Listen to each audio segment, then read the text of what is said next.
Kembali lagi di Cerita Cinta Channel. Jangan lupa like, comment, and subscribe ya. Terima kasih.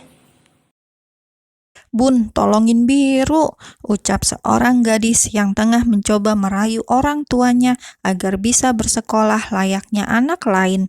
Yah, saat ini Biru sedang membujuk kedua orang tuanya agar mengizinkannya masuk sekolah tahun ini. Tahun ini tahun ajaran baru, dia masuk SMA. Dia ingin menikmati indahnya masa putih abu-abu seperti cerita sepupunya yang katanya masa-masa yang paling indah.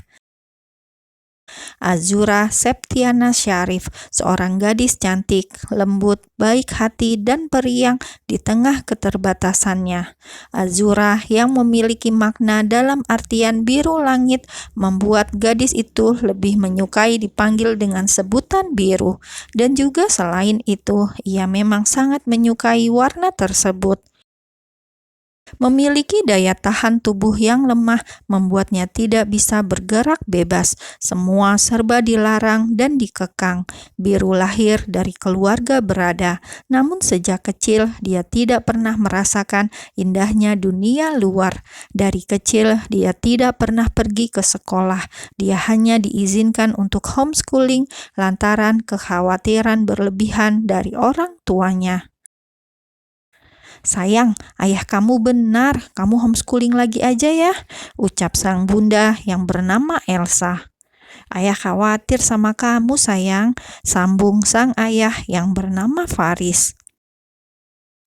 "Tapi ya, Biru ingin memiliki teman, memiliki pengalaman hidup," ucap Biru lirih sambil menundukkan wajahnya. "Sampai kapan Biru akan dijadikan burung peliharaan?" ucapnya lagi, kini sambil terisak. Elsa segera mendekap tubuh mungil putrinya dengan sayang. "Biru juga ingin seperti mereka ya, Bun. Biru mohon," ucap Biru sambil menatap wajah orang tuanya. Faris pun menghela nafasnya pasrah. "Baiklah, tapi kamu harus janji sama ayah. Kamu harus baik-baik saja," ucap Haris tegas. "Biru janji ya, Biru akan baik-baik saja. Biru akan jaga diri Biru dengan baik," ucap Biru seketika dengan tersenyum dan langsung memeluk ayahnya. "Terima kasih ayah, bunda."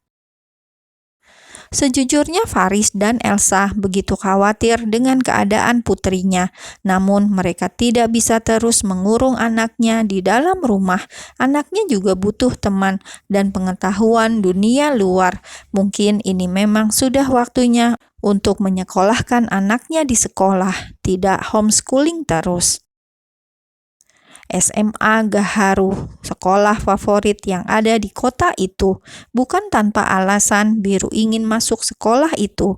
Selain sekolah favorit, itu juga atas rekomendasi dari kakak sepupunya.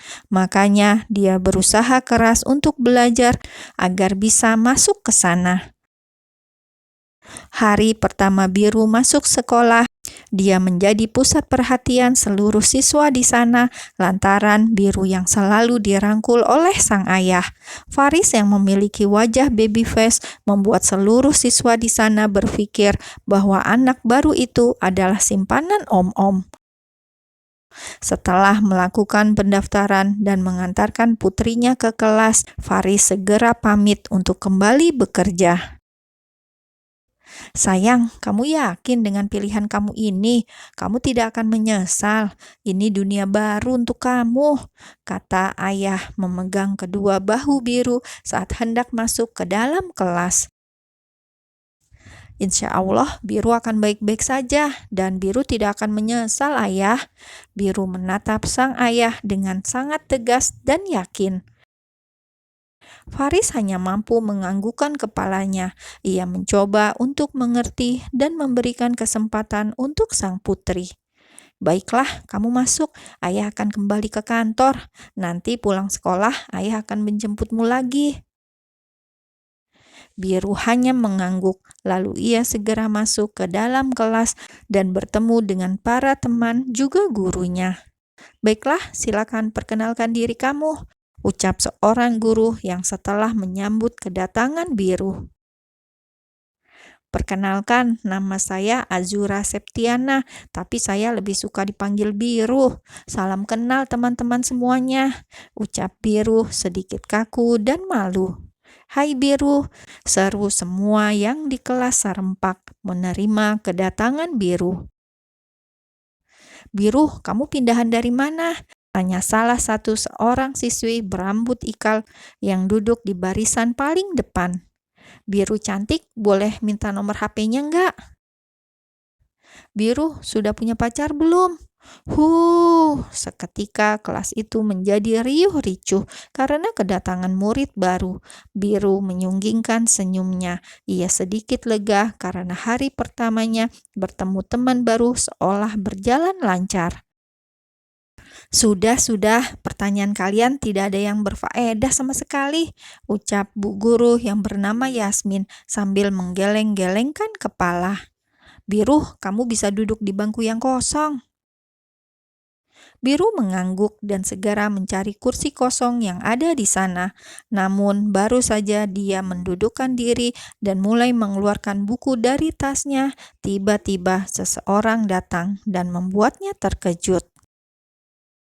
Minggir, seru seorang anak laki-laki bertubuh tinggi, memiliki wajah yang lumayan tampan, namun sedikit acak-acakan. Biru sempat terdiam sebentar. Dari mana anak itu? Mengapa baru datang? Ia berpikir bahwa dirinya yang masuk paling akhir, tapi ternyata ia salah. Ada yang lebih telat darinya, bahkan Bu Yasmin seolah tidak menegur sama sekali. Gue bilang, minggir, kuping lo masih berfungsi kan? Sentaknya saat Biru hanya terdiam tanpa mendengarkan ucapannya, hingga membuat semua yang ada di sana sedikit terkejut. Begitupun dengan Bu Yasmin. Aku sudah duduk di sini. Kalau kamu mau, itu kan masih kosong. Kenapa aku harus minggir? Aku sudah di pinggir loh.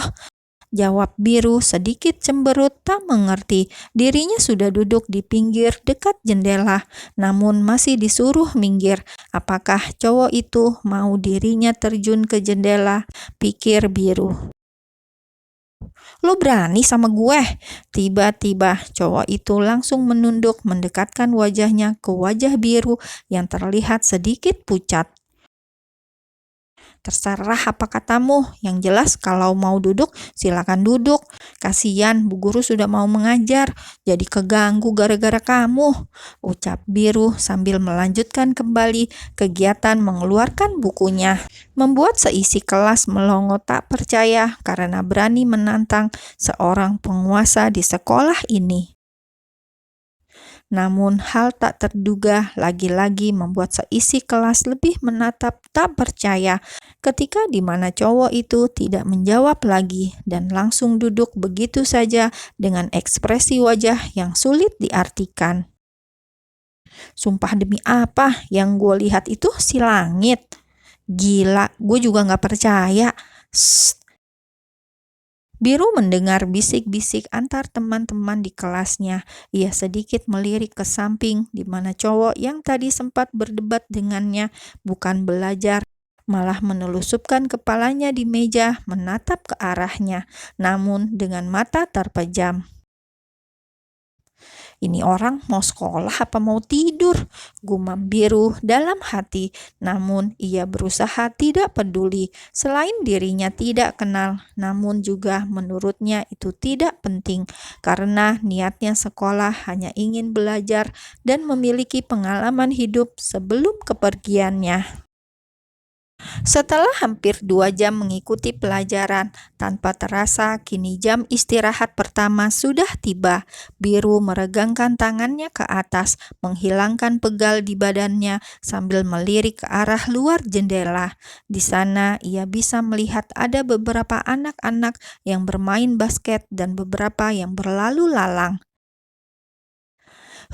Akhirnya selesai juga, gumamnya sambil tersenyum senang karena berpikir harinya berjalan dengan lancar. Kamu mau ke kantin? Tanya Biru yang melihat cowok yang duduk di sebelahnya mulai beranjak. Bukan urusan loh, jawabnya dengan nada ketus. Aku kan cuma bertanya. Jadi gini, aku kan baru di sini. Gua nggak nanya, potongnya dengan cepat sebelum biru menyelesaikan ucapannya. Aku cuma mau ngasih tahu, jawab biru sedikit kesal, namun ia berusaha untuk tidak terpancing emosi. Begini, aku belum tahu letak kantin di mana. Kalau kamu mau ke kantin, aku boleh ikut. Gitu maksud aku. Cukup lama biru menunggu jawaban dari cowok tersebut hingga tiba. Oh, lo mau ke kantin? Tanyanya dan dibalas anggukan oleh biru dengan cepat. Lo keluar kelas, terus ke kanan, lurus, terus nanti ada dua arah. Lo ambil yang ke kiri, lalu belok lagi ke kiri, sampai di situ. Jelasnya panjang lebar dengan senyum menyeringai. Oh, baiklah, makasih ya. Katanya lega karena ternyata cowok itu masih baik dan mau memberikannya arah. Ternyata wajah jutek itu tidak sepenuhnya galak. Namaku Biru, imbuhnya sambil mengulurkan tangan. Ia berharap bisa berteman dengan teman sebangkunya. Nggak penting, cetus cowok itu langsung pergi begitu saja membuat Biru menarik kembali kata-katanya. Ternyata dia emang nyebelin, gumam Biru dalam hati.